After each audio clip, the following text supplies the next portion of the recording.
श्रीगौरी वक्त्रपद्मार्का श्रीविघ्नेशा गजानना उत्तिष्ठ सुरसम्पूज्या त्रैलोक्यं पालनं कुरु।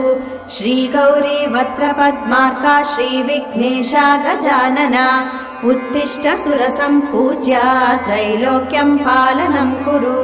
उत्तिष्ठोत्तिष्ठ हेरम्बा उत्तिष्ठ गणनायका उत्तिष्ठ करुणापूर्णा भक्तानां भाग्यदायका।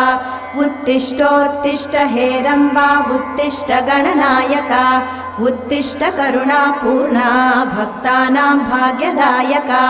श्रीयाकुवाहन शिवात्मज दिव्यगात्रा श्रीभिन्नदन्तधनुजान्तक सूक्ष्मनेत्रा सर्वार्ति दुःखशमना फणिराजसूत्रा देवा गणेश्वर विभो तव सुप्रभातम्।